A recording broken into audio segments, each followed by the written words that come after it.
Hi. We still have very few participants, but if you have any question, we can definitely take them.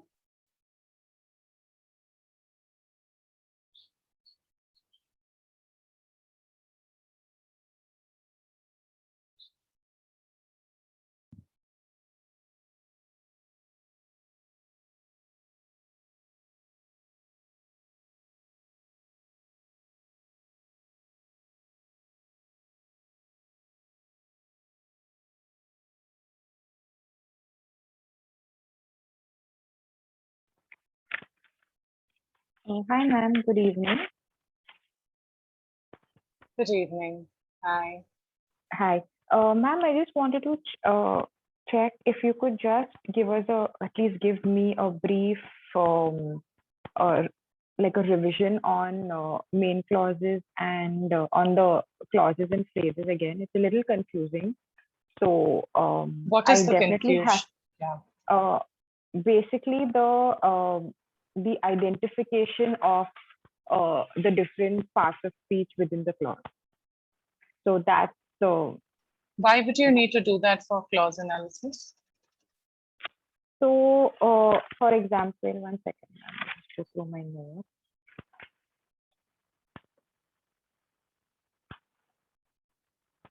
The question types will be very different. The questions will be either on parts of speech, or Okay. they will be on phrases, or they will be on clauses. We won't be able to give you all of it in one question. Okay, so that was my confusion. So it would be either. It won't be No, like as in okay. per question. Correct.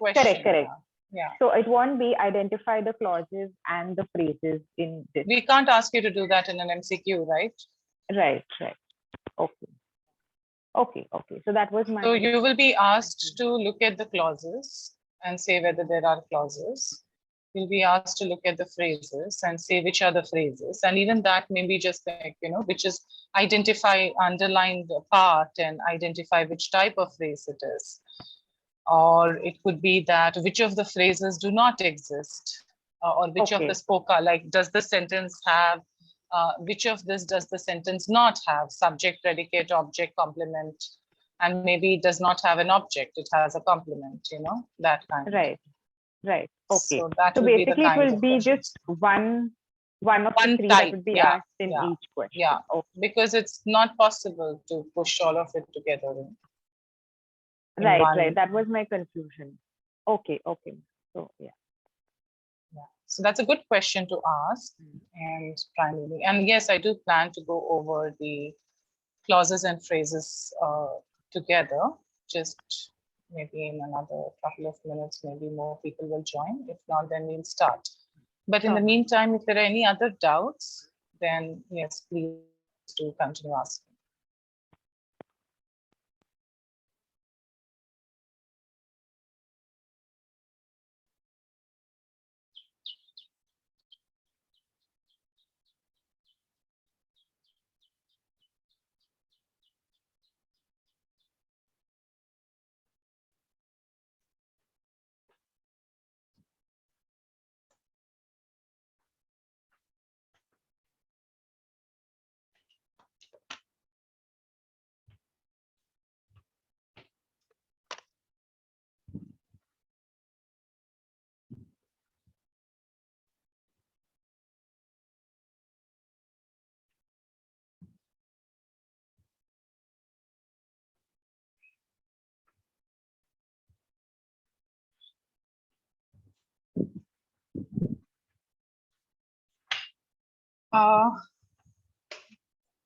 So one thing that we can do is then maybe take up the clause analysis itself and go forward from there. What you have is in clauses, we have looked at some of these elements.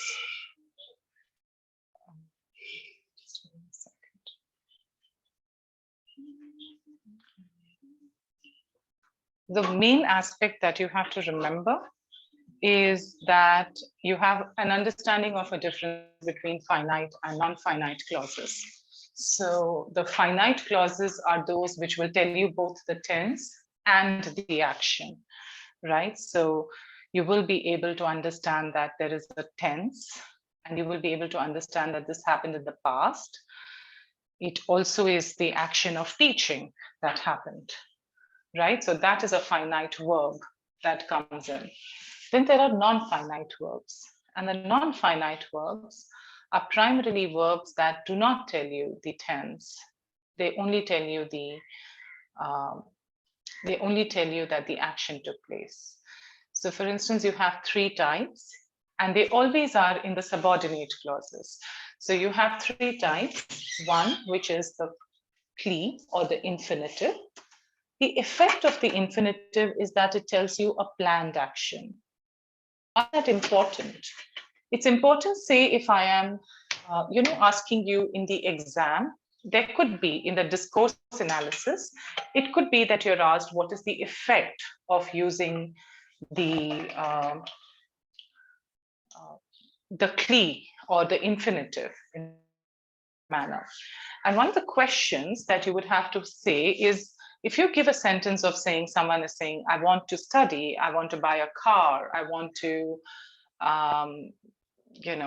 to go abroad, to travel, to go out with friends, to have a good time, whatever, and they give you a list of things, what does it say about the person? As in, when you have a lot of infinitives, what does it say? What is the effect of character analysis? We talked about past tense and the perfect in terms of character analysis earlier, where we were looking at, what does character analysis look like when the, when the student goes into the room and the teacher leaves simultaneously versus the teacher, leaving before the student goes in. Your character analysis are very different. So my question to you is, if you have a lot of infinitives in the sentence, and they come out as to study, to play, to travel, to, I don't know, anything,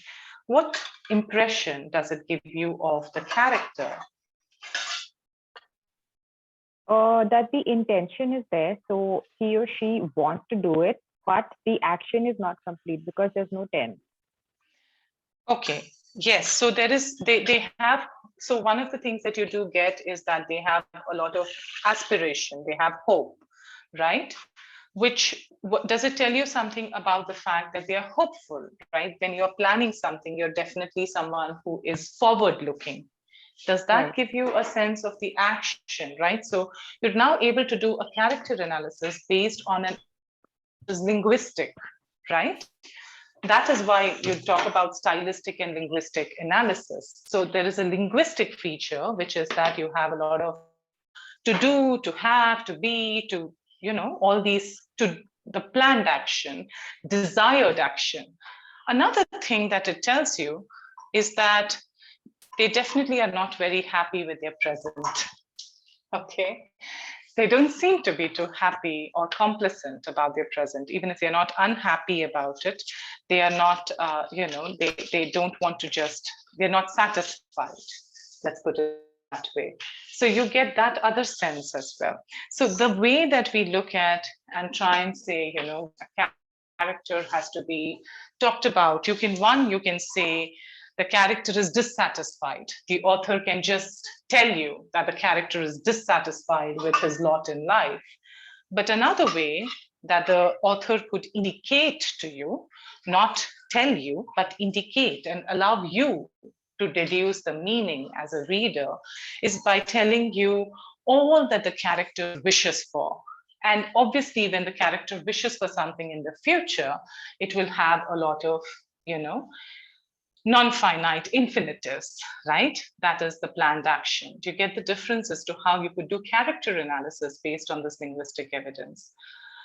Now, to study, yeah, thank you. If someone has any question or any other comment, I would be happy to listen to. I'm sorry, sorry. Ma'am, I was of the opinion that, can I say that the person who is in context, who's giving us all these infinitives all in a line, is young? Not necessarily, right? No, it's not You necessary, could. but Yeah, Yeah. but it is likely that it is someone who still has hope for the future, which generally would be someone who is not too old. Yes. True. So that way also you can infer, correct. Where you will find that children, a lot of children, when they are talking, they will use a lot of, I will, when I grow up, I will do this kind of dialogue, right? So they talk a lot in the future tense about what they will be able to do, assuming that they think that they will get agency when they grow up, right? So yes, a forward-looking futuristic, you could therefore say, could perhaps be a young, or at least, even if not young, because young is perspective, but at least someone who's not old and on the verge of death. True. Again, it depends. It could be that you are someone who believes in rebirth, and at the time of death, you're saying, when I come back, I am going to do this to you. I'm going to take revenge on you. I'm going to do this, right? All the Nagin films that you could have. So it could be about the fact that they will plan it in the next life. And you do find those kinds of dialogues in rebirth movies where people are dying and they talk about what they will do in their next birth. So again, someone who has a hope and a plan forward, definitely. And you get so much from just the aspect of how many linguistic, just a simple linguistic feature that talks about a planned action to study, to do, to have, to be, to eat, to travel kind of thing. So that's one sort. The other is present participle, which is ongoing action. Now, I would like you to think about all the travelogues that you may have read. You may have read about mountains and sea and beaches and all of it. Do you find that they use a lot of ing in it? Can you tell me how you would describe a mountain retreat or a beach retreat? Give suggestions, give examples of sentences, and let's take up from there. You know what I mean, right? Like someone is recommending you can go to this travelogue, to a scenic spot or something.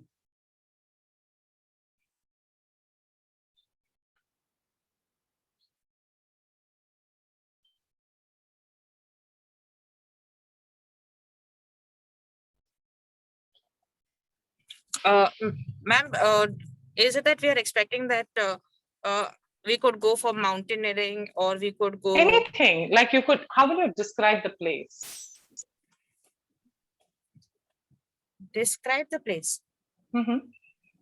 Like you want to make it appear, and a lot of travel writing happens around this. You want to describe the place so that you want to get people to come and see and visit. It is not a travelogue in a sense that you recount that we went, we did, but you are writing a advertising piece for advertisement piece for a scenic spot. How would you write it? What kind of language would you use? You could describe Goa, you can describe Himachal Pradesh, I don't care. But how would you describe it? That's what I'm asking. Give me example sentences. Will I say you will find? Will I say? Ma'am, I think you describe it in the present because I'm just. Give me a sentence, yeah. anything. So let's take up anything that you're describing. Give me a sentence. Yeah. Yeah. So for example, if I was describing a holiday that I just went for example, so I would say that in the ocean, I was, hello. In Go the ahead, ocean, sorry. I was, while I was swimming, I saw a lot of other fish. So can you see that there is an ing in what you said just now? Yes, ma'am, swimming. And would you say that you went swimming, or would you say that you could go swimming, or no, what is it in the past, I would say I went swimming. But if you say I went swimming, would that be, if there was a travelogue, that means you're describing what you did, right? Correct. Right. Now, if that were the case, and you were describing what you did, will I want to go to that place? Because it will be that if you said, for instance, if you said that the waters were sparkling clean, then I would be like, when you went, they were sparkling clean. I don't know whether they will continue to be sparkling clean when I go. You know what I mean? Right, right. And so if you were trying to explain that, and a lot of travelogues actually do, is they will use things like mountains towering over the land, birds chirping in the sky, the breeze swaying, I mean, the tree swaying in the breeze, and so on and so forth, where they don't actually tell you the tense, and they just make it seem that everything is ongoing, because it does not matter. And this is for professional writers, not for people who just are recounting their experience. It's not an unprofessional blog in that sense. For those who write travel books to a large extent, or who professionally write travel reviews of places, they will write things like the road winding down the mountain, the birds circling around the garden, and so on and so forth. You know, the smell of the flowers wafting towards you. You will have this kind of aspect where you feel that it is always going to be there. Kal aaj aur kal kind of scenario. It's always going to be ongoing. That is something that the ing does. The ing gives you a sense of focusing on the elements that come through in the present participle, where you always feel that the action is going to be true for the present, past, or future. So that's, you will find this in quite a lot of travel writing. You do also find this where you don't want to give away the sequence of actions, and you don't want to say it was in the past or in the present, because you don't want to tell the reader when it took place. Because if I said it occurred in the past, the reader might, we talked of newspaper headlines and why they use present tense. There's a sense of immediacy in present, which is not there in the past. I can read the past with a sense of distance. And that is one of the things that they talk about in the present tense. So those are elements that they try and deal with in the ing form.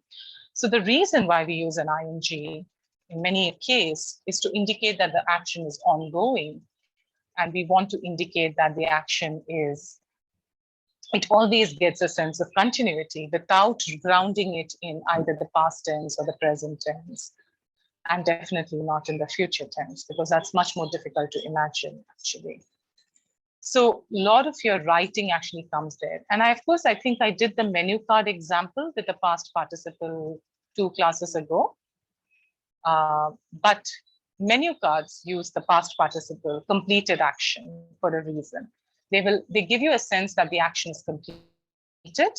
So a lot of your, think about it, your bill of goods, goods once sold will not be taken back. How is that written? I mean, what is the tense that you get there? Goods once sold will not be taken back. Ma'am, it is more of like an imperative thing. Is it imperative? Imperative is when I'm telling you to do an action. I say switch on the fan, shut the door. I give you orders. That is imperative. Goods once sold will not be taken back. Now I have a question for you. When are the goods sold?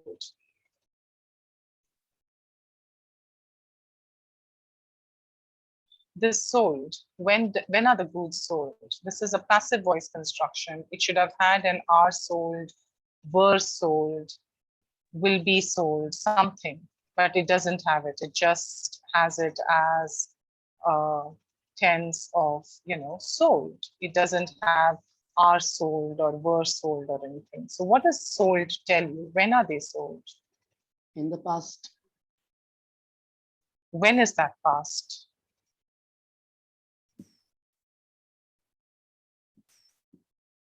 to make it a finite verb, it should have had are sold or were sold or will be sold.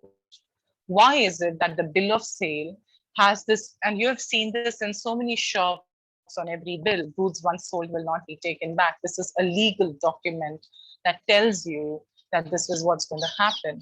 So why do they use once sold will not be taken back? Why don't they say once the goods are sold, then we will not take them back, or then they will not be taken back? Why do they say goods once sold will not be taken back?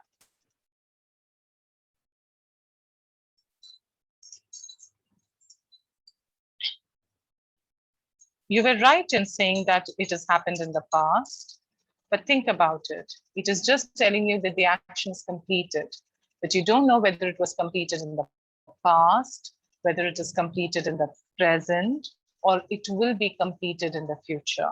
Whenever this action is completed, of goods being sold is completed, then the next condition follows. They will not be taken back. So the will not be taken back is a condition that only comes into effect once the goods are sold. But they were sold, are sold, or will be sold, I don't care. I just need that condition of selling to have occurred and be completed. And so you have come across these sentence constructions where you use the past participle for legal documentation. You use the past participle for menu card writing. You want to say that the action is completed without telling the reader when the action took place, because that is not important information for the reader. All that the reader needs to know is that the action is complete. How recent the action was completed, how much earlier the action was completed, that is left to the imagination. Get the aspect? Yes, ma'am. Clear. And Yes. yeah, and this is the kind of elements of writing. I mean, menu card writers and all, when we do technical writing for this is technical writing. We actually focus on these kinds of features and say, this is what the feature of a commercial legal document will be, because legal documents very often use the completed action. We also talk about, and also use present participle in some cases for living wills, etc. We use the present participle in terms of menu.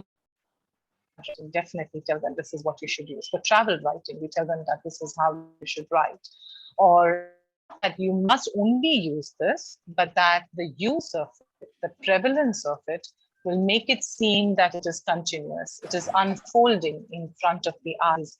And it doesn't matter whether you went to Goa in 2016 and I will go to Goa in 2022. The sea will still be sparkling, and the breeze will still be swaying the trees, and birds will still be chirping, and the salt in the air will still be tantalizing. And that is the kind of impression that you want to give, because you want to tell them, hey, it doesn't matter if you've not been here when I was there, it's still all waiting for you. It is one dream mirage that is there for you to enter in and be a part of. And that's why you would want to use it. So these are kinds of ways of how the linguistic elements connect to the stylistic analysis and meaning making to that extent. So I wanted to also get that attention going, because you could have questions that deal with it. With respect to clauses, the first and fundamental aspect, and we can do a few practice clauses, is let's take up sentences that, you can give me sentences and we can try doing clause analysis.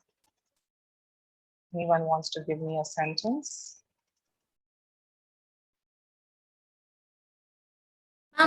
He broke the lock to open the door. This sentence is from our self-study material only.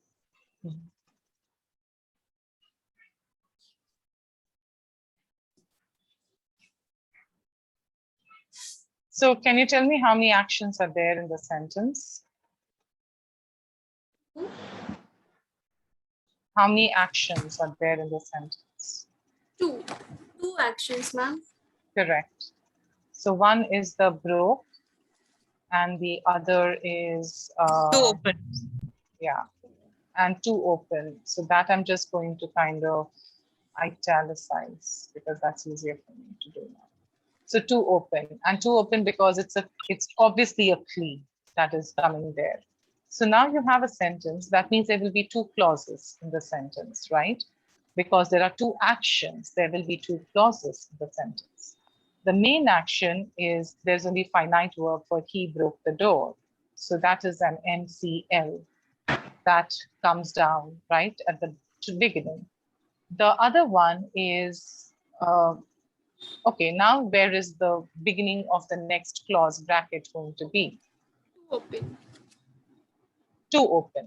It will be at to open because to is part of the open, right? It's an infinitive. So it is there.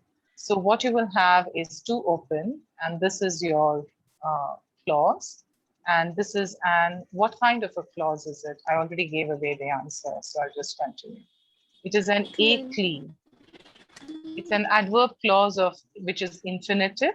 Why is it an a clean? Simply because it tells me why he broke open the lock. And this chunk answers the question why he broke the lock to open the door, right? Or to enter the room in that sense. So we can deal with other questions as well. I'm just going to increase the space. Let me do a longer sentence.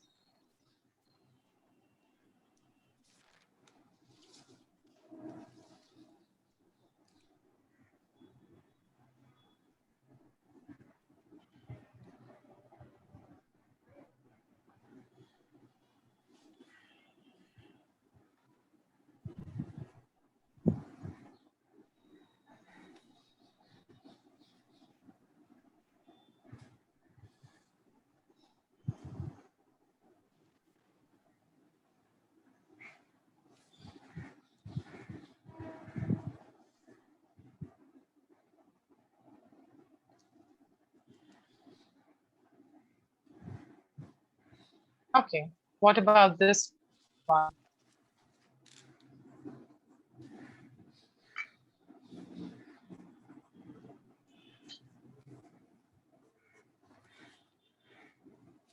How many verbs are there in this one? Were walking is one. Okay. Then Saw, licking, and watching. Saw a deer saw is one. Yeah, saw a deer, so saw is one. licking her Licking. fawn. Licking. Does licking tell me that when the licking took place? No, Does watching tell me when watching took place? No, ma'am. no. No. So it tells me that the action was Ing. ongoing. Yeah, so it is just a present participle. So I purposely used this because I wanted to say that there are INGs, but if here I know that they were walking, but here I don't know that the deer was licking or the rodent was watching. It is assumed, but the action itself is not indicated there. So obviously I know that these will be cling and clen in that, I mean cling or subordinate clauses that way. So I have this as my MCL maybe. And what else? I mean, how will I try and articulate the rest of the subordinate clauses?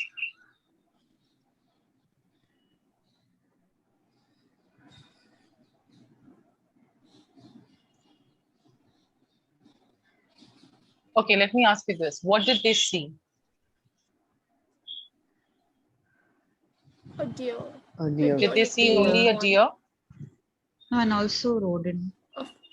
So they saw a deer licking her fawn, and they Yeah. saw a rodent watching them intently, Mm. right? They saw two things, Yes. isn't it? Yes, So ma'am. what kind of a tense will this be? Now this is obviously cling. We decided that because it has not got a tense. But what kind of a cling will it be? What Inkling. question? Encling, because it answered the question of what did they see? Priyanka had earlier asked a question a couple of days ago on what is the coordinate bracket. This is where the coordinate bracket will look like. And this will, what will be the second part? The enclave again, right? Because this is also what did they see? So they saw a rodent watching them intently. They saw a deer licking the thing. And this is not important, but I'm just saying that this is how it will be done. Now, can you tell me, there is the saw and they were walking. Where will the brackets begin and which is a subordinate clause? We've already said that there is one main clause, but which is a subordinate clause?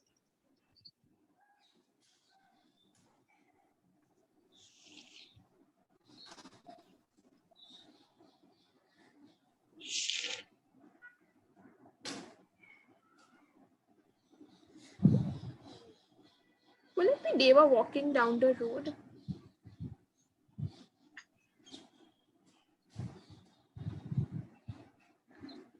And what kind of a clause would it be?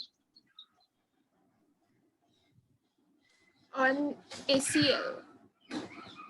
So I have a question. Why will the when come here? Where will the when be?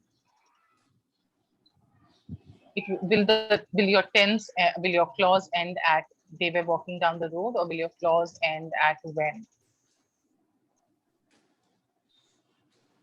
If At we the ended road, at I when, guess.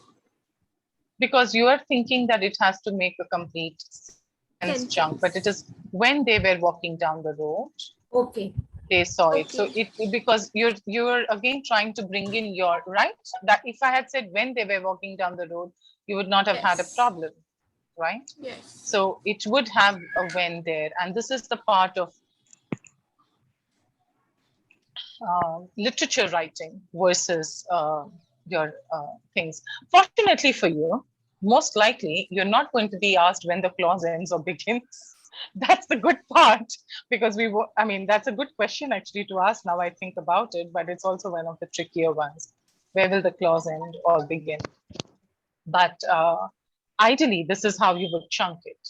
And what you're looking for is, these very clean chunks, but they're not going to come to you in literature, right? So I'm also trying to tell you how you may want to rephrase and then try and explain and understand for yourself. So yes, this would be an ACL because it tells me when they saw it, and then the other things tell me what they saw.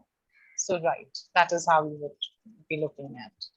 If you have to do this in the exam in an open book, this is exactly what you would do. There's nothing else that you would do. And the brackets and the bold and the italics are things that I'm just trying to, do in order to make it easier for you. Not that you have to do this at all. Can we think of any other sentence? Okay, I'm giving you one sentence.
This is a sentence.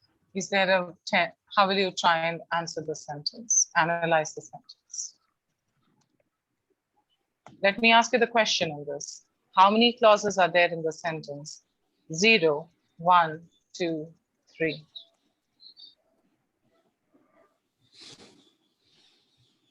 Oh, wow. I will take the sentence, Priyanka. Okay.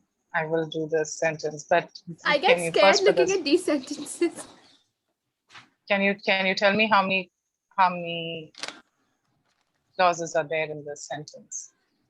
0, 1, 2, 3. 1. Is there any verb in the sentence? No, as such. No, ma'am. Silent is adjective, unhooked is adjective, Adjective, empty is empty. adjective, Empty, toneless is toneless, adjective. Yes. musty, dusty. All are adjectives. Correct. So this would be as no clause. Okay. Okay. And you know that you could have sentences like this. In literature, you can have sentences like this. And that's all that you have to. And there is a reason why they ask you 0, 1, 2, 3. It's not that 0 cannot ever occur in a sentence. It's just that it is, most people will look at it and say, "Arey, lekin clause ek to hona hi chahiye na." Like clause analysis pucha hai to hona chahiye, right? And that's not the point. That's not how it works.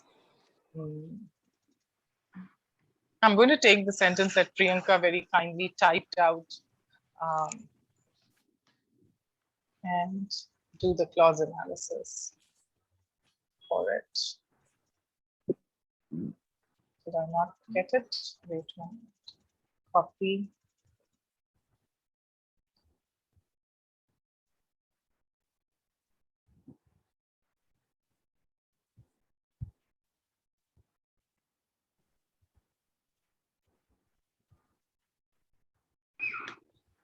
Did you mean more instead of for, Priyanka? No, this is the entire sentence. Yes. No, but just check the 1 or 2 more of the bulls, right? 1 or 2. Okay, Edward had intended by calling to the dog to induce the bull to follow it within gunshot, but before the bull had been attacked, Edward observed that 1 or 2 more of the bulls. More, right? M-O-R. Yes. Yeah, I thought so. Yeah, so now let's take up this kind of sentence and see what comes in here. Sorry, the Look at face is a this. pace, okay? It's just P. The face is actually pace. Sorry, but typing, I made the mistake. Yeah, that's fine. Pace. But look at the first thing that you should look at is for these kinds of things. Can you look at the semicolon, and can you look at the fact that there is a semicolon out here? And there is a but there. Does it mean that there could be 2 separate sentences? Yeah, so semicolon would indicate a separate set of sentence. I mean, for Yeah. reading purpose. Yeah. Yes. So you could be looking at this as one element, which is, an MCL that ends out here, maybe. And then there could be this, right? That immediately brings your sentence to a smaller and a more manageable chunk, because now you will do the first sentence by itself and then do the second sentence by itself. That's how you will try and do it. Now, let's look at the first part. Edward had intended, by calling to the dog, to induce the bull to follow it till within gunshot. Now, can you tell me how many actions are there in the sentence? Calling to the dog, induce the bull, and To follow it. Intended. follow it. Yeah, Is it, what about had intended? I had intended. Yes, ma'am. That means total 4. Yes. And this is the only one which is a finite verb that tells you that it is in the past, and it tells you that the action was of intending something. So then that means there is only one main clause in this, definitely, and that is at this part. Now, what about the rest? Can you chunk them according to around the verbs that they are part of? Verb clause. अरे नहीं, verb clause होता ही नहीं है, verb के बगैर clause ही नहीं होगा. There can be adverb clause, there can be preposition clause, there can be noun clause, there can be relative clause.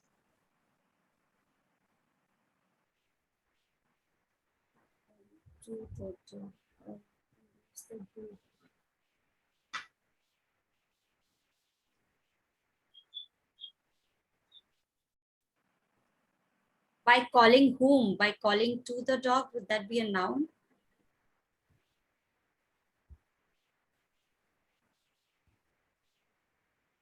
By calling, No, as in the calling has to be the answer. okay. Who is calling? To induce the bull.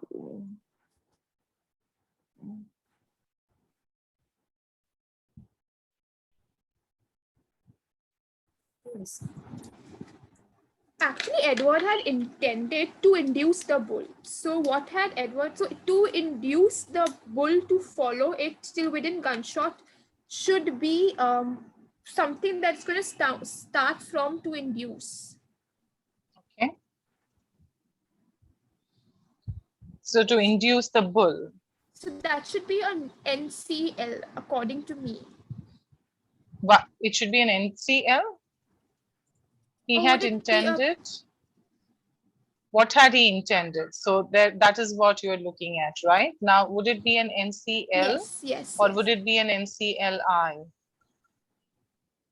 NCLI, sorry, NCLI. Yeah. Now go back and ask the same question. Can you do that with to follow? Does to follow answer questions like why, when, how, what, which? Does it answer any of these questions?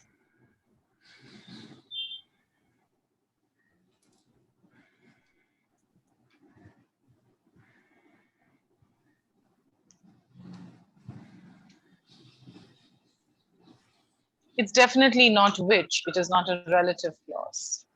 So it is not a comparative clause. There is no comparison. So you're done with that. It's not a preposition clause because to is not a preposition. It is NCLI again, the NCLI. Okay, why? Because it's now asking the bull. For what? To induce the bull for what? To follow it. Yeah. This is your, what did you say? NCLI again, Yes. right? Yes. So you get how you could be asking now. It would have been, you know, it would have been because it asked this question, you would have to also then put a clause in answer. Yeah. All right. Now, what about this? By calling the dog to the dog.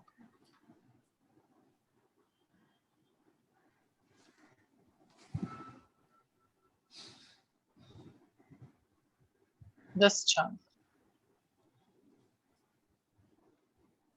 What does it describe? Does it answer the question what, which, when, how, why, where?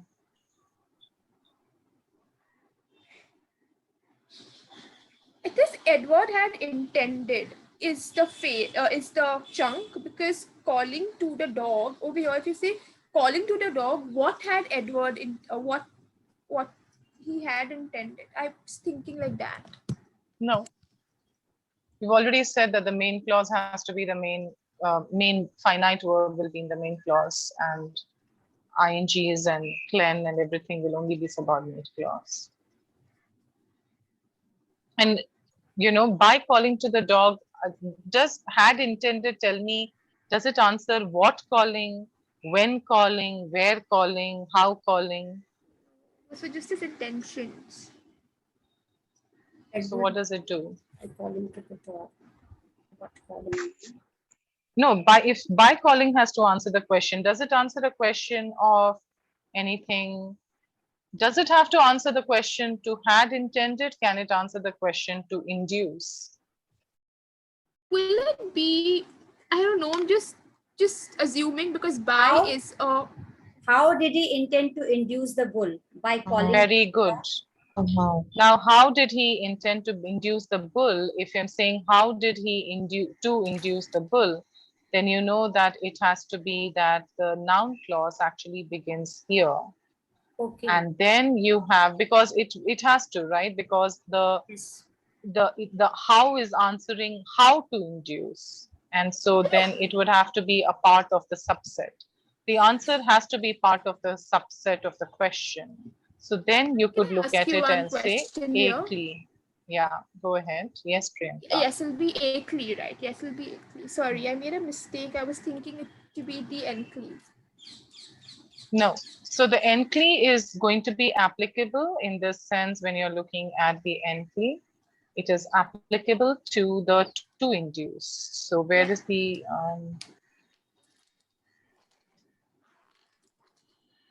Just after the bracket. Yes. yeah.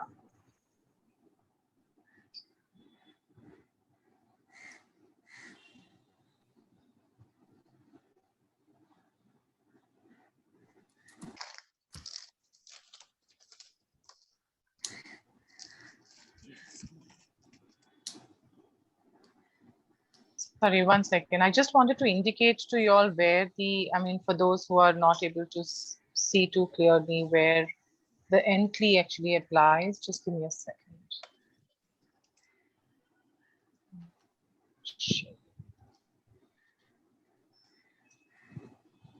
So the ently actually is going to be applying to induce, right? This is what it is going to do.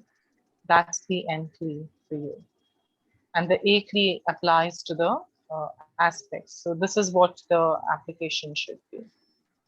Just wanted to indicate that, because that might make it more clearer as to how your bracketing could be a bit distant, but it would still, apply, right? So just wanted to indicate Why that. would it be like that? Why couldn't we just start the bracket at to induce? Because does by calling answer the question how to induce? Yes, by So then to I induce, have to calling. have my answer as part of this. If it's, think of it as a set, my subset has to be part of the larger set. It can't be outside the set. Then it does not belong to the set. This by cling to the dog will be a cling, no? Or a cling. Yes, a cling, a cling. Good. Very good. It will be a cling.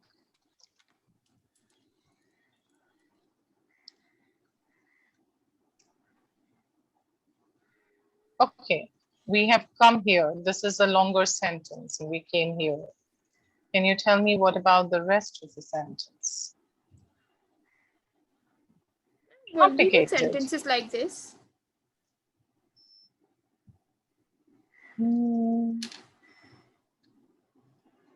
You could get a sentence which is saying, for instance, if I give you the second sentence and I just say, identify the clause of the underlined part.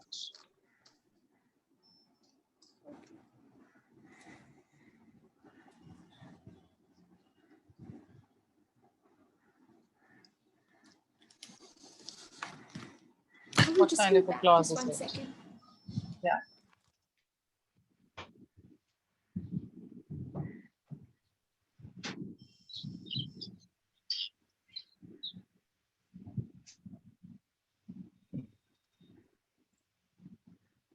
Yeah, anyone else can also just try and answer. Let's take up this one. Let's say that I underline this part for you and ask you what is the kind of clause that it is? What kind of a clause is it? Adverb. Thanks, Shiva. Absolutely. It is the adverb clause. So what you will have is you have a clause that begins out here. So this is a kind of question that you could get asked, right? So you could be given a sentence of this sort, and you could be asked what kind of a clause is it? So yes, you could have this out here, and it is an ACL. And I mean, you don't have to do all of this in the exam, but this is, you will be asked what kind of a clause is this? Underlined portion.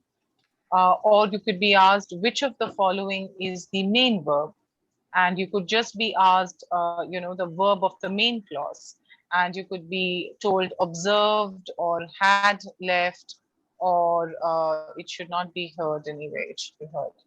Had left and were coming or had been attacked, and you could be given those 4 options, and you could be asked which is the main verb in the sentence. That's another kind of question that you can be asked. Now, can you tell me what is the main verb?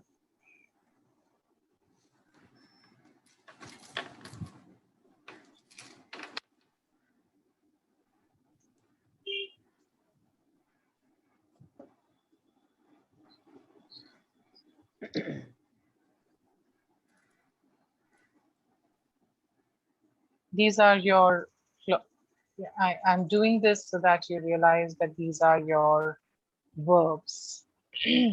Had left. There's no infinitive. There's Were no coming. non-finite. Were Were coming. coming.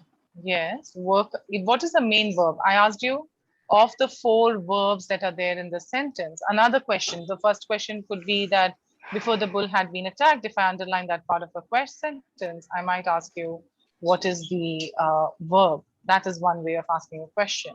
What is the kind of clause it is? And give you things like main clause, adverb clause, relative clause, preposition clause, and so on.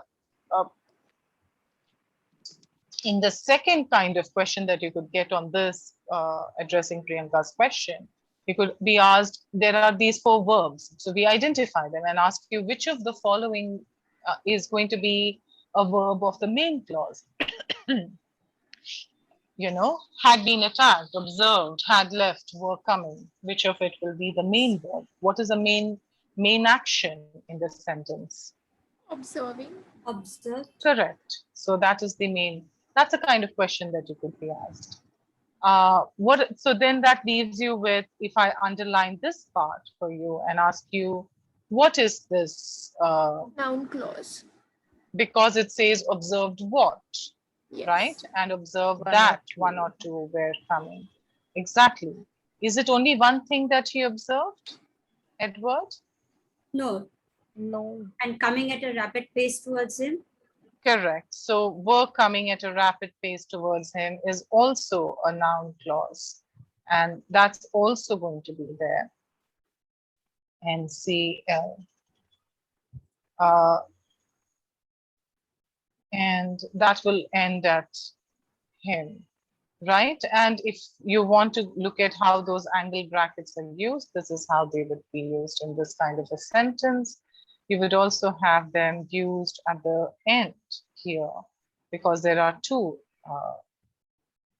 MCLs that come in, right? So if I really wanted to use it, this is how I would have done it. Andrew said, 1 second. And if I really want to make it all the brackets that I explained to you about in clauses, then this is how the entire thing would have been. The sentence contains 2 main clauses. I'm indicating that with a round, the angle brackets.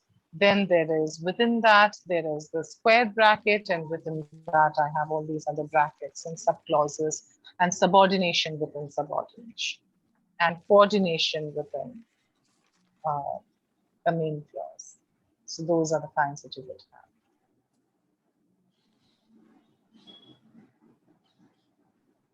have. When you break it down, does it seem that it is actually easier to do?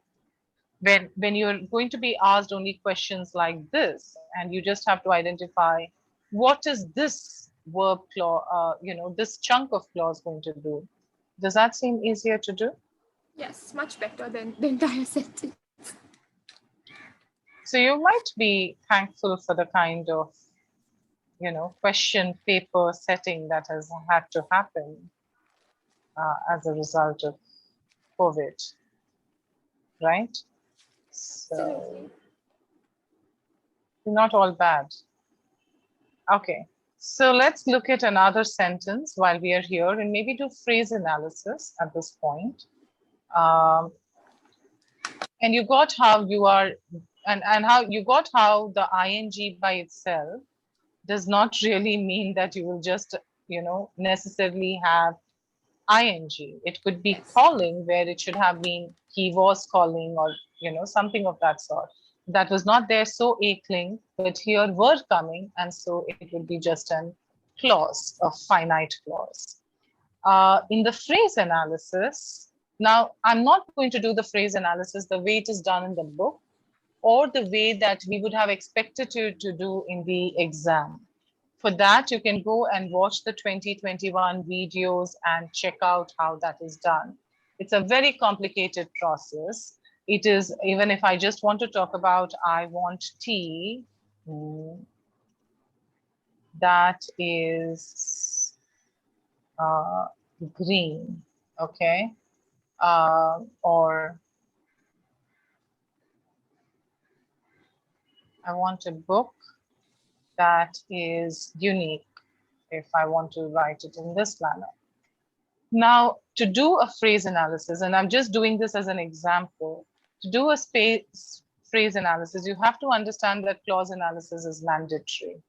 So you would have an MCL that comes in because you would have to write that.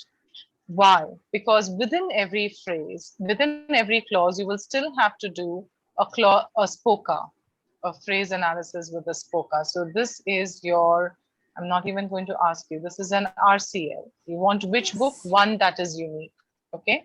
So now you would have to do a SPOCA where you're looking at I. So what is I? It is a pronoun. So I would write pronoun. I would also write that it is the head word in that sentence. Yes. And I would emphasize that it is a head word. It is also the subject. So I would put that at the top, and it is also a noun phrase because that's what it comes to. So I put that out there. For just I, we've had four things that we had to take care of. Then similarly, want would be a V, and it would be a verb phrase that is, and then there would be a predicate that comes up, and it would be a verb within, and fortunately verbs are nicer and kinder to us. They just allow you, I want a book. So now you have the book, which is a noun phrase, and you have what is it? Is it an object or a complement? Yes, it is an object direct. Yeah, it is an object direct because it says, what do I want, right? Straight off. So I want is a determiner. Yes, and it is also a modifier. So it modifies the book. And then you have the book, which is a head word. And it also is a noun, and that's what you would write. So that's the head word. And now you have the RCL, which is a modifier. It modifies the book. And so you have the RCL, which is a modifier. But within this, you have to do SPOCA again. So that is unique, and that then becomes a sentence which is a pronoun in this case, which is, it is relating to the earlier aspect. It is the head word. It is therefore an NP. It is also the subject. It is, in this there is, which is a VP.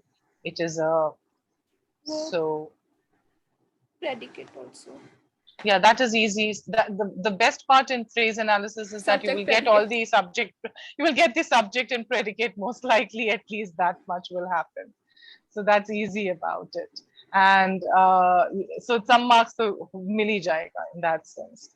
It is the verb, and then you have unique, which is, it is an adjective.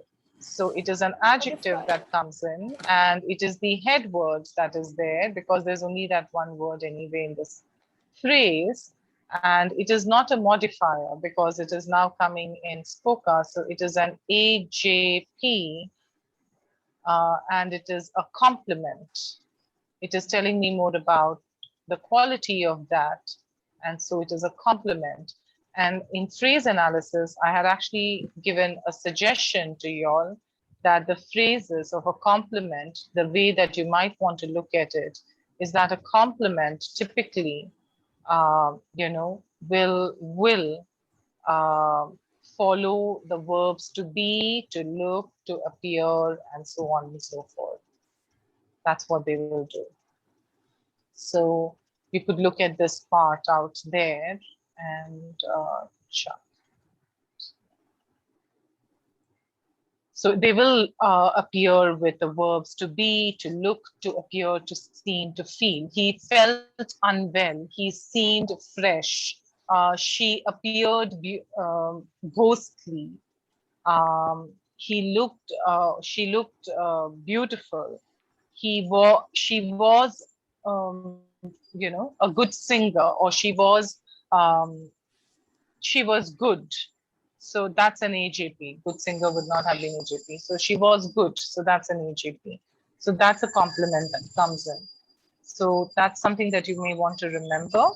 But this is what you would have had to do in the phrase analysis in this exam, if you had to do an open-ended one.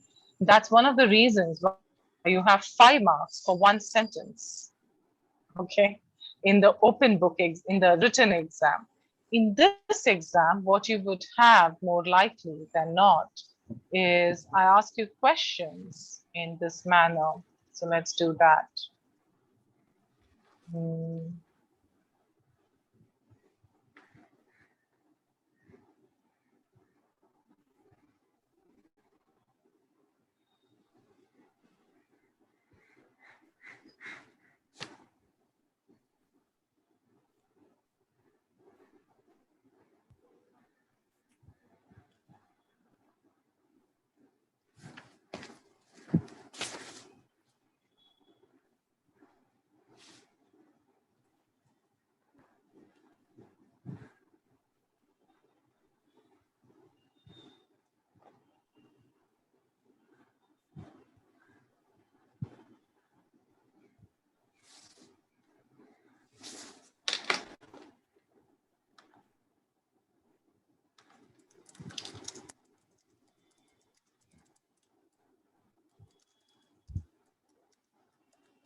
You tell me, how many subjects in this sentence?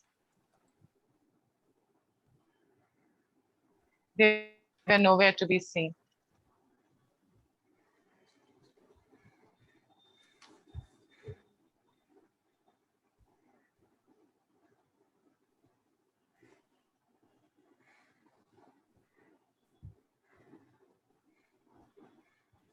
Priyanka, is that the sentence you want me to identify, or?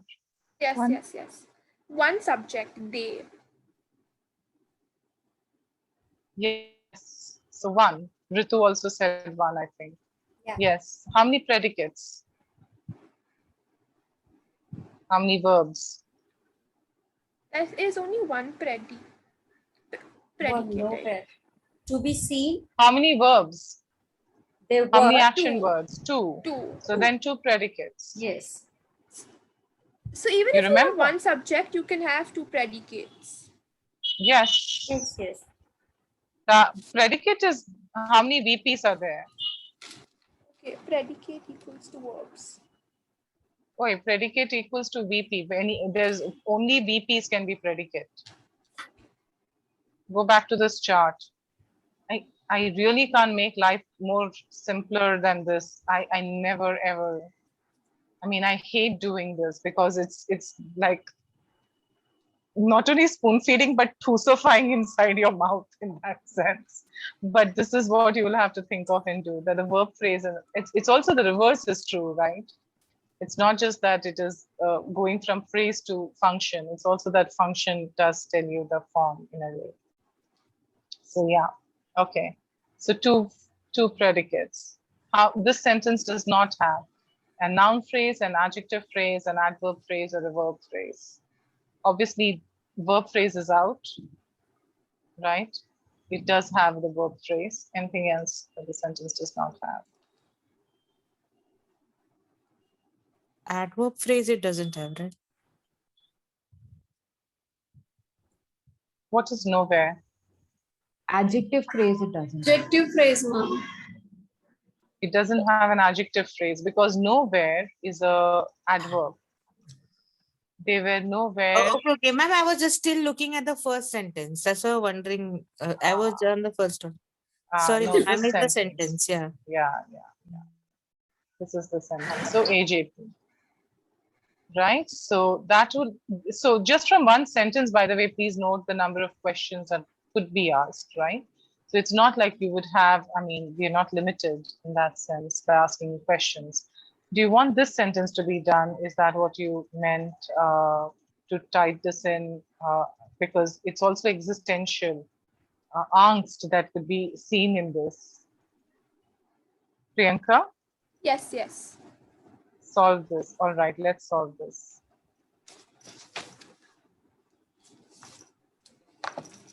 So let's solve this. How then could I get my answer other than that my life is evil and meaningless? This seems so apt for this paper. Okay, all right. First, identify the verbs. It doesn't matter if it's a question or not. It will still be answered in a. The best way to solve questions is to rephrase them as sentences.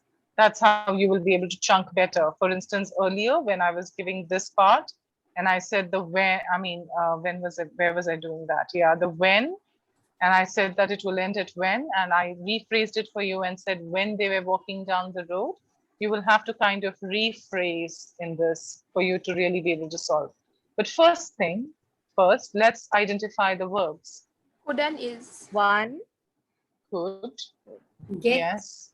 Yes, Get. sorry, get also, sorry, yes. Is get a separate verb or is it part of could get? Okay, how, okay, I could missed get. the I part. could get. could If get. you rephrase I it, could it get. could be I could get.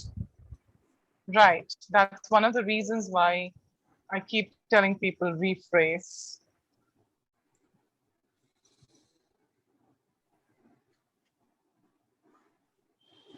And is there. Is.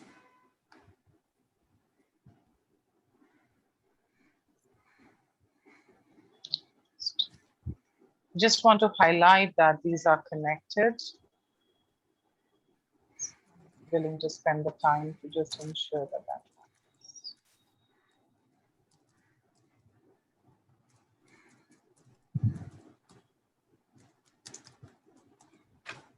Okay, so these two are connected. All right, then what else is there? That my Is. life is evil. Yeah, not such a big, not so problematic, right? So then it doesn't. What is the sentence? Like if you want to rephrase it, how would you rephrase it?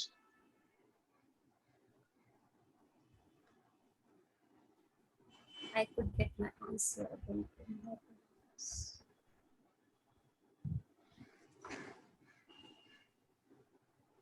I could get my answer.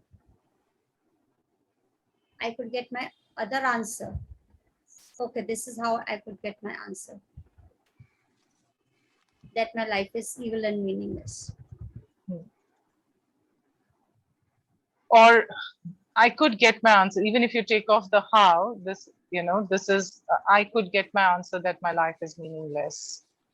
Yeah, because what you're saying is get what? Can you see the thing? So evil, meaningless life. Yes, true. So what is it saying is that this chunk is answering the question of get what? And the entire chunk is going to be your NCL because it is a finite verb. So you have your NCL out here. And the entire sentence is an MCL. That's it. So whenever you get your questions, you might want to reword them to a sentence in that sense. It may be, it's a very difficult sentence because other than that, basically says that my life is meaningless, right? My life is evil and meaningless. And how else could I get the answer that my life is meaningless and evil? So that's what they're doing. Sentence, usually when we see Dan, which is like the CCL, which we also spoke about, the comparative But clause. is Here, this, since we are not comparing, that is why that is the reason why, right? Yeah. Because, yeah. So it is rather than, other than, you don't really, there's no comparison here. It's more like a listing, right? So rather than go to the party, he wanted to go somewhere else. Maybe there you could look at a comparison. But other than other than books, he also bought clothes. So then other than is not a comparison. It is Not just a an coordinator. additional additive linker. Yeah. It is saying that there was books and there were clothes that were purchased. So you'll have to look at what Dan is really doing in this case. It's not acting as a comparison. I think comparative is fairly easy to get because you know that there is a comparison. That's quite easy to recognize to a large extent.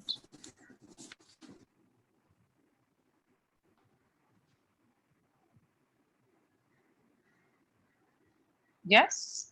So this is how you could be, I mean, obviously you wouldn't be asked these kinds of questions, but you can be asked a question, how many clauses does the sentence contain, right? Or does this clause contains NCLE, CCL, NCL, and PCL. That actually becomes quite tough to answer. It's a tough question because it kind of hits you everywhere that you could be, you have a pain point. So PCL, preposition clause, or is it a comparative clause, or there's a noun clause, or is it a relative clause? And again, relative clause, there are many people who just look at a that and say, ha, relative clause hoga, because, that will come, talk about the earlier aspect. But in this case, there's no relative clause. So you could be asked those kinds of things. So there is a pain point. That's a difficult question actually to answer in that sense. Sorry. So yeah, so the phrase analysis, this has gone back to clauses, but the phrase analysis would be that you will have to answer within each clause you do a phrase. That's how you get your answer. Okay. My is the adjective, right? My. Okay, if I have to do the my answer, can I just take this part and put it elsewhere? Okay, let's 1 second. Ma'am, Okay. ideally in this sentence, we will have to mark only this much. Like in the previous sentence, If it was only the, no, so there is a Clause, difference between a phrase analysis and a clause analysis. The phrase analysis is one sentence that you had to identify. In the written exam, was one sentence you had to do that they will tell you to do, and it was worth 5 marks. And there's a reason why one sentence is worth 5 marks, because for every bloody word, you're doing so much, right? So there's one sentence that we expect and do. But in the clause analysis, it was the entire passage, then you were getting 10 marks for it. And of course, yes, you had to do only this much. And all this other nonsense that I'm doing of ornamentation out here, of, arrows and everything is just for explanation. You don't have to do any such thing in the exam. That's okay. This is only for, So you just have to mark them. comparatively, clauses are comparatively better than. Absolutely. Clauses are not that difficult to identify. You have to just be able to ask each time chunk, and then each time say, I will, the verb has to answer the question, right? The verb, like when you say how to induce, then by calling to the dog. So by calling is part of the answer. Otherwise, it could be like how Ritu had asked the question, calling to whom or something like that. I think it's one of, I don't know if it was Ritu or someone else, but that question, then you're like, but the dog mein to koi verb hi nahi hai. So why are you even, it won't be an answer there. So you have to just remember that part, that the verb has to be part of the answer. And you can ask the questions to figure that out. But yes, it is, I think it is much easier to do clause analysis than phrase analysis. It can be quite painful to do this. Also because it's very tiring. It's not even that you don't get what a verb is, but just to write it so much is quite tiring. Yeah, so now I'm getting back to the answer. You were talking about my, and I will do this. So this is your SCOCA in that sense, my answer. and this is your NP, and this is your subject within the clause, obviously. And then what you have is this entire thing is your GP. And this is how the GP will be. It is a genitive phrase. Why? It's talking about my answer, so I'm possessing. It's like Possession. something It that is modifying, correct. So it is modifying answer, and it is a possession, and it is indicating possession. So it is an AJ because AJ is described a noun, pronoun substitute a noun. So it would have been a pronoun if it had been mine, but it is not mine, it is my answer. So it is a pronominal adjective that yes, and this is the head word of the GP, and and then you have your answer, noun, and the head word there. The point, you don't have to do all of this in the competitive, in the exam. Yeah, because MCQs will not allow us to ask these kinds of questions. So, and we won't, and from what I understand, even if I have to give this in the system that we are following, it will have to be like an image file. And we have become very wary of the image files because they don't zoom, they don't open properly, and so we like chuck it. We just, ask straightforward questions. So we are fine, and that's good for you all. Yeah, yeah. Ritu, you were Do saying that image something. file when we are giving a passage, to our students grade 1. And so I have to make a PPT and then convert it to save as picture and then copy it from the sidebar of the Google form. So then the children, if the font is small, they are not able to read it properly. So they can't. And if they expand it, it They gets pixelated and all of it. Yes. And I can't afford to do that with this kind of thing, right? Because Yes. anyway, it is small font. It Yes. is so horrible. So we are like, chuck it, not happening, leave it. So we just will ask simple questions like, what is and there are enough questions to ask and make your life complicated here as well. Agree. It's not that it can't be, but some of this is also easier to identify. So even within one sentence, even if it's a simple sentence, I could just repeat the same sentence and still have 3 questions on it. And you won't necessarily get them in the same order. Please note that. You may get they were nowhere to be seen as question 12, and then you may get that question, because I think as far as I remember, they also said that they jumble up questions. And so I was like, okay, fine. Yeah, so they don't number the questions and they just toggle it. So yeah, which becomes, for me, it is very irritating. And I keep telling them that it's really irritating to do that, because if generally the way our mind works with these kinds of sets is you're in a clause analysis mode, and then you're in a phrase analysis mode, or you are in clauses and phrases analysis. That's okay.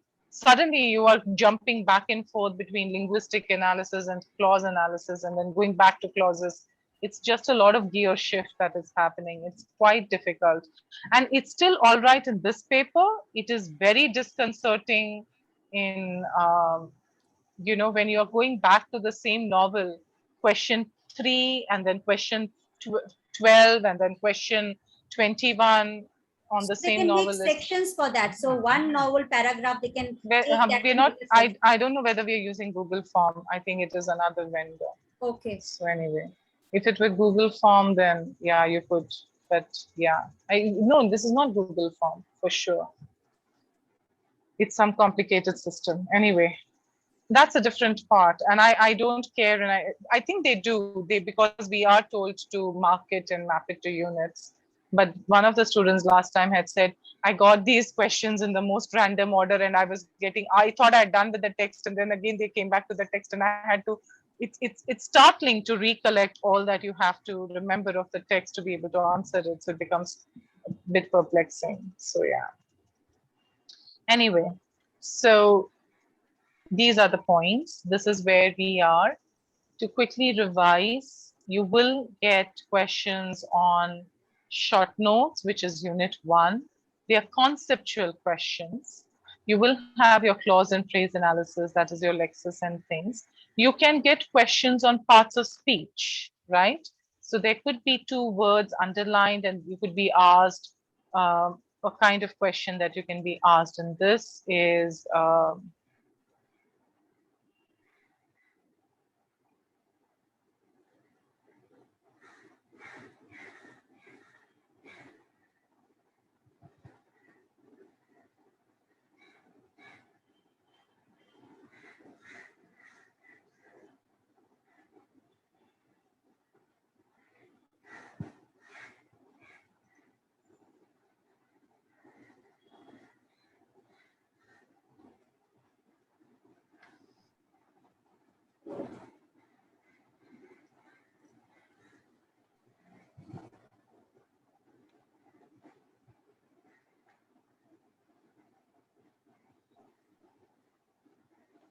Noun and adjective.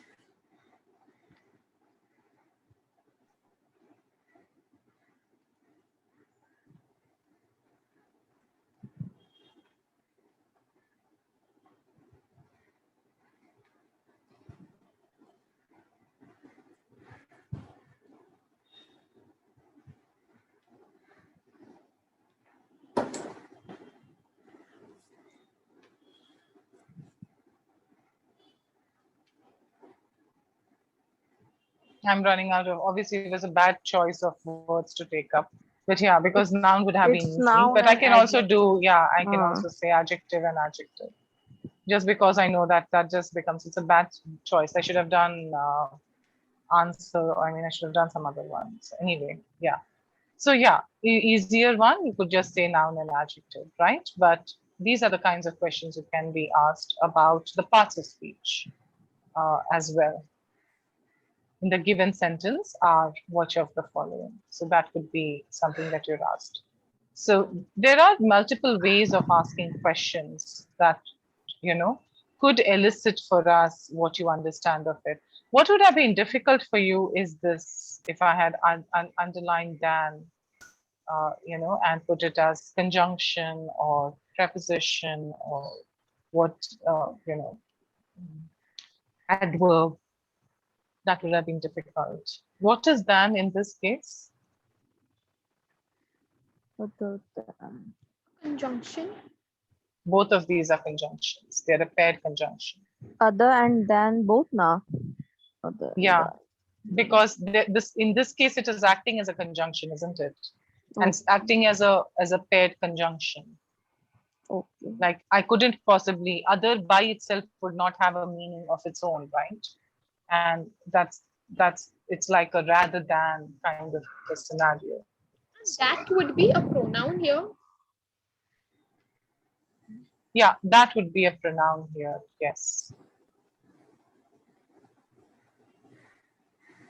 And this would be your adjective and so on and so forth. So yeah, you get your aspects that this should be easy to kind of identify. So even here, how then could I get, what is then? What is how? Ma'am, how can be counted as adverb, is it? Is it an adverb in this case, Anal? Generally, questions is what we term it as adverbs, right? Under adverbs.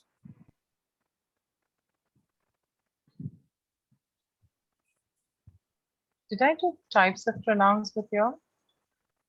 I didn't. Interrogative But don't pronoun. we do interrogative pronouns? Adverbs are Yes. those that describe, adverbs necessarily is something that describes a verb, an adjective or anything. Just by itself, if there is a question, then it is a pronoun. Okay. So this is actually a pronoun. It's an interrogative pronoun. There are different types of pronouns. There is demonstrative pronouns, relative pronouns. They Indefinite may be the same pronoun. pronouns, but they function as that. And yes, sorry, someone was saying. Indefinite pronoun also. Indefinite, there are these definite and indefinite pronouns, like some is an indefinite pronoun, right? And there is Demonstrative, There is interrogative, yeah, personal and on pronouns. personal, which is I've subject just and been doing this with my object and class. possessive. Yeah. I have been doing pronouns and nouns and adjectives with class now. Yeah, it is a crazy thing. But and the point is that we've all done this at some point. If they had told us that we would take As up a MA teacher, literature, the concepts are clearer now than what they were when we were younger. I see now I tend to understand them better. I don't think, and one of the things that you will find is, and this is a question for you, why do you think they made us write about this stupid summer vacation essay? I'm just asking you at a cognitive level. Why would you, even in drawing, right? From fifth standard, if you were in Maharashtra, from fifth standard to 10th standard, if you did artwork, the first picture that you had to draw every single time you came back to school was a rainy day. Every single time. That's the first drawing you drew, a rainy day. Now, my question to you is, I don't know if you collected your rainy day pictures. Did your rain change? Yes, first they were like big blobs of drops, like actually drops, and then they became slanting lines. Yeah, and you first took scale and did it, and then later you had confidence to draw it on your own, and then you tried it with a paint, and then with the paint in 8th standard was horrible, and then by the 9th and 10th it became better, where you knew how to use color and use a light brush and a light fade, and you knew how to pressure it not evenly but unevenly. All that you knew to, put white and black and mix it all together and not only use one monochromatic gray. We learned a lot by repeating and cyclically moving in that sense. Our puddles, our roads became better. We got better at shading because you kept on going back to the same concept. My summer vacation. In India, that is a misnomer because there is no vacation that we take. And even if you do, your parents generally, all our parents generally take us to the same place, the Nani's native house. place. Yeah, Go to Nani's house and Dadi's house. That's it. Nani and Dadi's house, and we do the same thing. It's the same dishes, the same activities, the same mandir, the same rituals every single time. But the way you wrote it, the words you used, the vocabulary that you came up with, the descriptions that you had, and sometimes the perspective that you had would have changed from first standard to your sixth standard. And almost till that time is when you keep getting that same homework of my summer vacation as a holiday homework that you're supposed to show after the holidays, which were anyway sad, and then you had the sad work to do. But it has a cognitive effect. It is the reason I'm saying that is you're not expected to know all of this right and get go. You come back to it and you come back to it and you read around. Like I promise you, you're all doing this and you're getting somewhere. But if you come back to this 1 year later, you will suddenly get that aha moment again and in a different way. And you'll be like, oh, that makes sense. And it may not make sense to you right now. So it does take your time to percolate to get the idea, to allow it to percolate and then, make something of it. So don't worry. It's a learning process.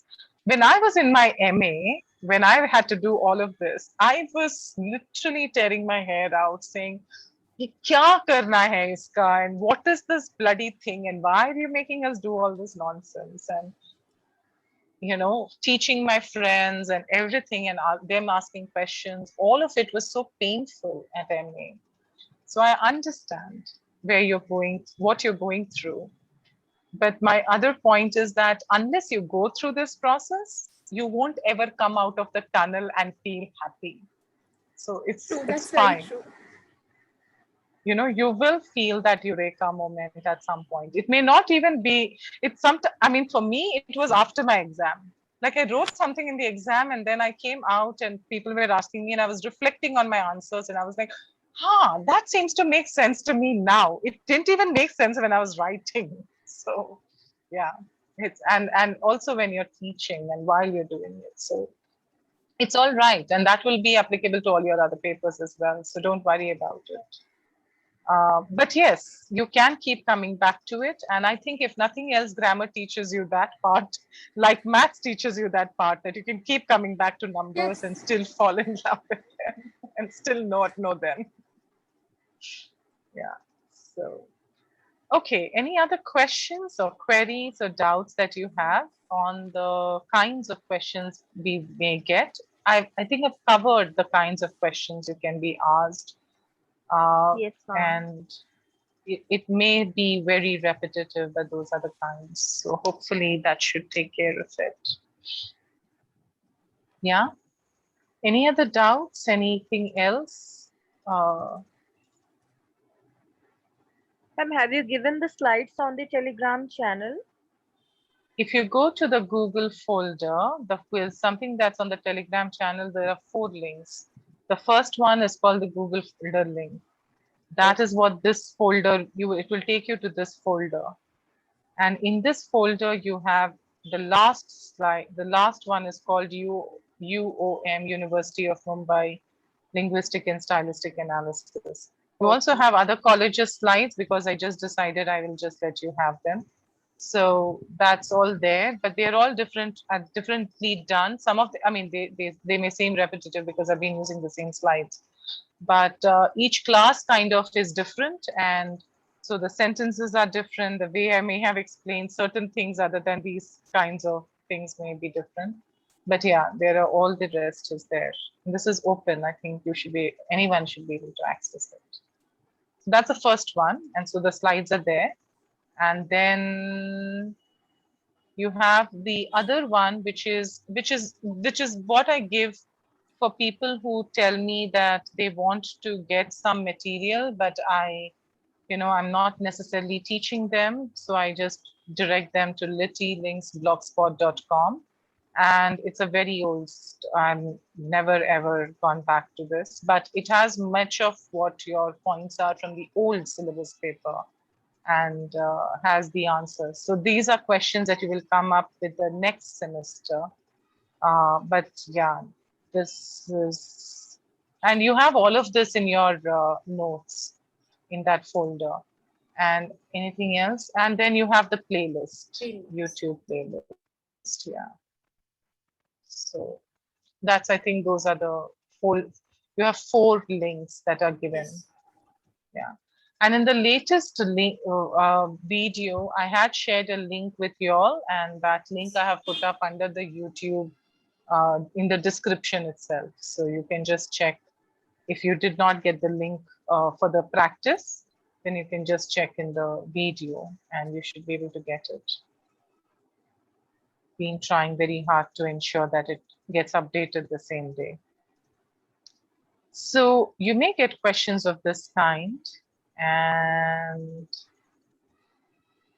yeah, let's take up one poem and then kind of revise that a minute.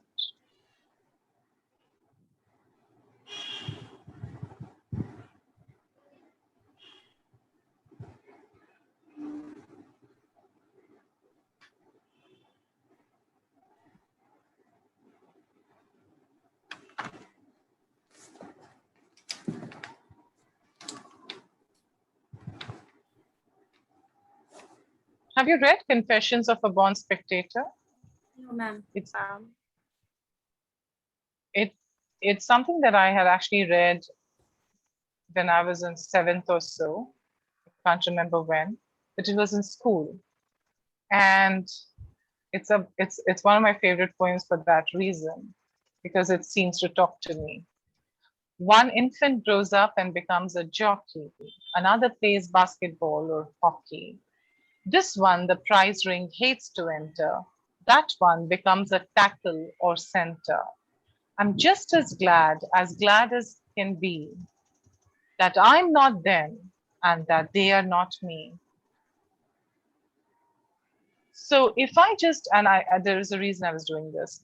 So even if you don't get, and you won't get the whole poem, so I'll kill the poem for you anyway. But if you get this as a poem, the kind of question that you could be asked is, and this is a tough one, what sport is being spoken about here? And you get options such as basketball, tennis, football, and cricket. Basketball. That's a difficult question. So, all right, take care. Yeah, no, it would not be basketball. It would be football. Tackle someone is more in football than in And you've got basketball. center positions also. Like Yeah. you're playing center, you're playing the different. Which there could are be in different- basketball as well. Yeah, so the options were wrong. Correct. Yeah, so it might be that that comes in. So then it could be which of the following is not, you know, the sport being spoken about? And maybe instead of cricket, you could have basketball, you could still have basketball, football, rugby, or hockey, and tennis. And then, of course, what is not being Tennis. spoken about is tennis. Yes. So this one, the prize ring change- hates to. Yeah. For a change, What we sport could is even being? polo over Sorry. here. We could even have a word polo over here. Polo, the one which they play along with the horses. Yeah, So yeah, there's yeah. a jockey over there and the same positions are there. Correct. Absolutely. This one, the prize ring hates to enter. In this line, what sport is being spoken about? Ring is generally that boxing kind of thing. Correct. So boxing. Yeah, yeah. So that's something that's a kind of question that could be looked at. One of the here is the poet located in the poem. Which of the following is not is true of the stanza? The poet is located in the poem. The poet is a man. The poet is does not like sports. The poet is jealous. Does The not poet like does sport. not like sports. No. But he's Where talking can about you- sports. He's not talking about He's people talking taking about any sports. other profession like doctor or teacher. He's only Yeah. talking about who has become something in sports. Yeah. So But sports, he's not, at the same time, he's not really saying, there's no evidence, and this is interpretation versus inference, remember? So if you're reading this, is there any evidence for the fact that he hates sports or he's jealous of them? no. Oh, no. Yeah. So it's also, there's no evidence that the poet is a man. Yes. Yeah. Right. So the only way that you can have it as an answer is that the poet is located in the poem. Which is a very obvious answer, because I am I am glad just is an glad, I tells I you am that the just poet glad. is located in the poem. Yeah, but Right. the other three do make you think, isn't it? Yes, So ma'am. yeah. What other kind of question that could be there? Yeah, another question that you could have is there parallelism in the last two lines? Yeah. Yeah? Yes, ma'am. Yes, yes. Yeah, Yes, because ma'am. that I'm not them, they are not They're not me me. is Yes, definitely ma'am. parallel in structure. Huh. Yes, right. Is there cynic? Is there metonymy used in the? No, metonymy is not something that you will get anyway, so it's okay. Okay, so you'll have that. But anyway, this is the things. With all my heart, so again we go down. With all my heart, I do admire athletes who sweat for fun or hire, who take the field in gaudy pomp and name each other as they romp. My limp and bashful spirit feeds on other people's heroic deeds. Okay. So he's not a sports person. He is not a no. This spoke to me because I was like, wow, this is what you should do. The poem is called Confessions of a Born Spectator. Okay, so And within the but first does he? paragraph, Even in the first paragraph, last line, it was quite Yeah. indicative that he is not part of the sport. Not a- Reason yes. because Yeah, yeah. he says no that Because he's I'm happy that glad they are that not they them. Yeah, absolutely. I do this with students who don't like sports, and I give it to them, and they all love it. Saying, finally, a poem that talks of sports the way we can, kind of admire and say. So yeah, so he admires them who does it for fun or hire, who takes the field in gaudy pomp, and who maim each other as they romp. So this one could be as, is maiming, is it the poet's attitude towards maiming? Is it negative, positive, neutral, uh, undecided? Negative. No, no, In it's this is neutral. he, Positive. Oh, no. it's in positive. this he is really, maim is a negative word by itself, but the way he seems to say it is that they're almost having fun doing it, and he admires them, those who take the field in gaudy pomp, who are maiming each other as they romp. He admires all of them, so he is slightly positive about it. My limp and bashful spirit feeds on other people's heroic deeds. I don't have a question that I can immediately ask on this. Leave it. Now, A runs 90 yards to the score. B knocks the champion to the floor. I'll try it Cracking tomorrow. vertebrae and spines, lashes his steed across the line. You would think my ego it would please to swap positions with one of these. Does the poet want to, which of the following is true of the line? That the poet wants to become a champion, that the poet thinks that that the ego, it is quite egoistic of the sports persons to perform the deeds that they do, that the poet thinks that it is an honor for the sports persons to do what they are doing. It is honorable, it is an honor to be in their place, and that the poet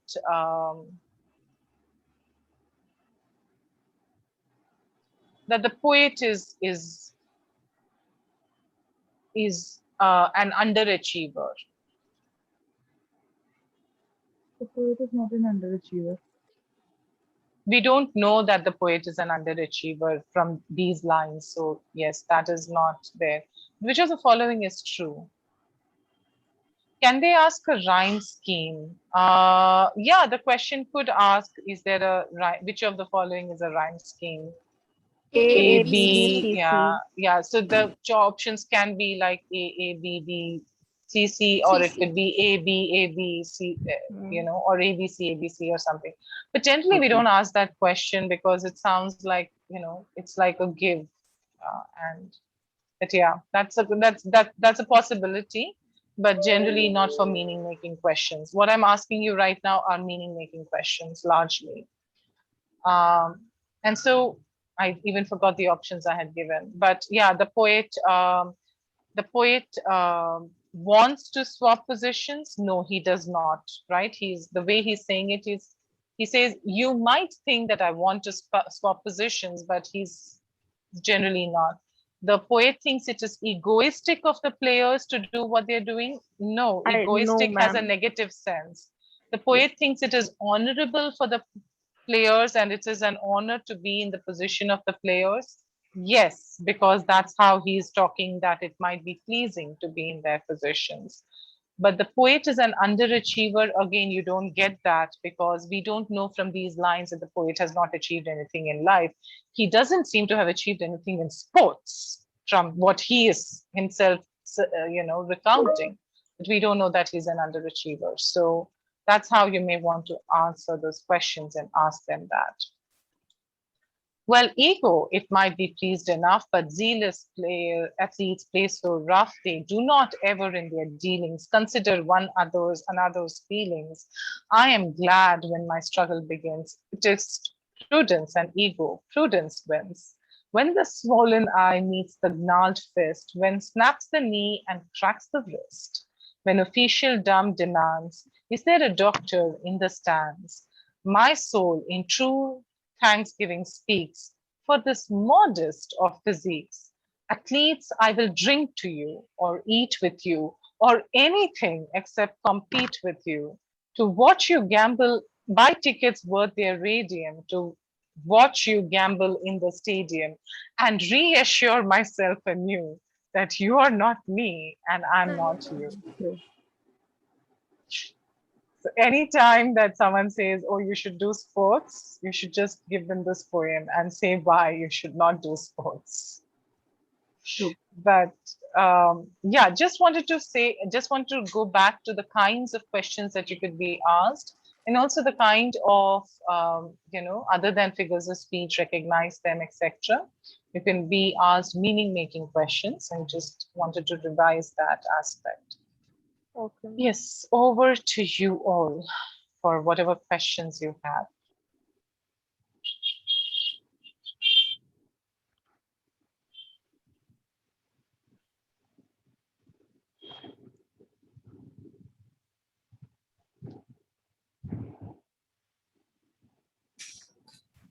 Ma'am, just to list down the deviation which we have to work for this paper. Just list down.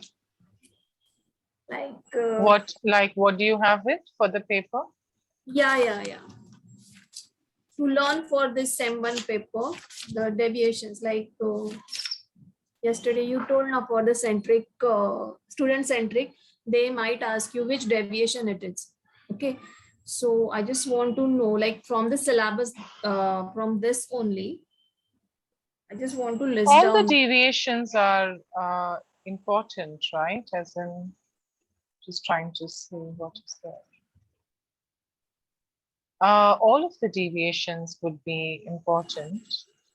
From a student-centric meaning-oriented questions, the deviations are not the point. The point is, does the question that you're being asked, does it lead to them? By asking that question, will it help them understand the poem? How many marks are allotted for phrase and clause? It's typically 25% for each of the units. That's how it is. So 25% of 50. Yeah, so that's what you would have. 12 each, I guess. 12 to 13 marks each topic. That's where you'll get it. The kinds of deviations that you have are, you have parallelism, where parallelism draws attention to repeated structures, may use repeated structures, and those structures can be of different types. They could be of phonological types, they can be, they can be oral, right? That's phonological. They can be syntactic, which is grammatical. So I'll just use grammatical one. I'm making life complex. Grammatical, right? There could be repetitions of all kinds that is there. There could be lexical or vocabulary level, as we call it. So parallelism can come from repeated structures, either grammatical or lexical or phonological, etc. You could have and why is it a deviation? Because it's not the way that we generally speak, right? It is a style that is drawing attention to the idea. There could also be deviations where you're looking at the element where by itself, there could be phonological deviation. For instance, the word, the way that they pronounce it, which is not going to be asked in the question paper at all because we can't give you the audio clips, right? But there could be phonological deviation that you pronounce something in a different way for a reason. There could be graphological deviation that you have where you're looking at, the spelling of a word, the handwriting, the way that the font that is used, etc. That could be different.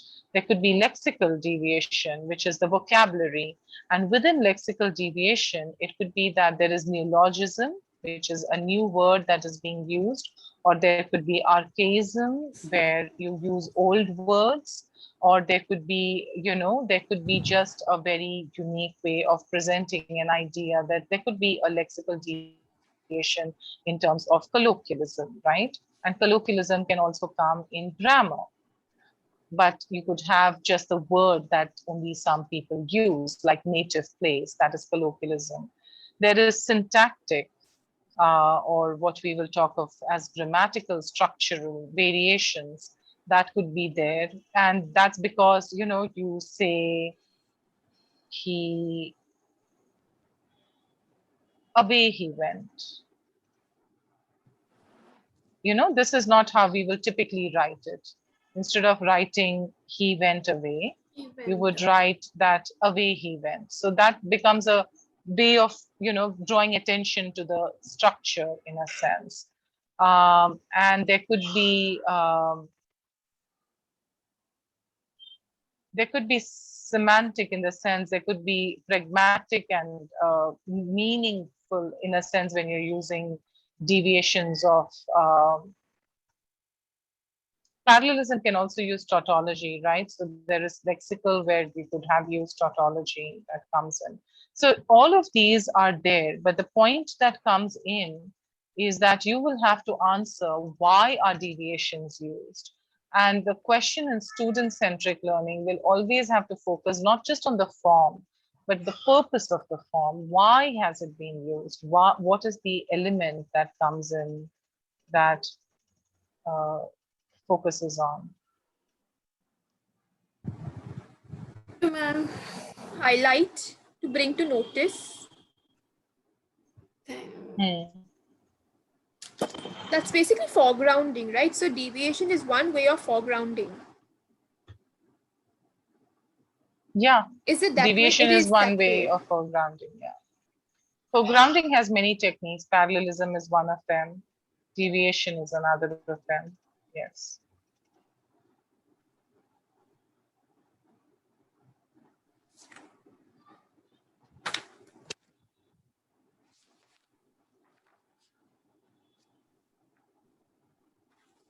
Yeah, does that help you?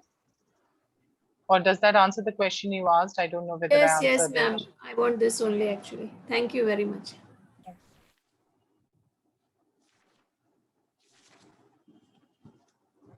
Okay. Any other questions and doubts? Continue in that sense if you have, and you can let me know. Yeah, that's me. I Yeah, have a go ahead. question. I have a question. Like, we have two papers, right? One is like external paper and one is internal paper. So for internal paper, it was mentioned earlier that we would have unit 1 and unit 2. Does that go the same way, or like we'll have all the 4 units? No, no, no. So what you have is Unit 1 and 2 for internal. No? yeah, what you have is basically this.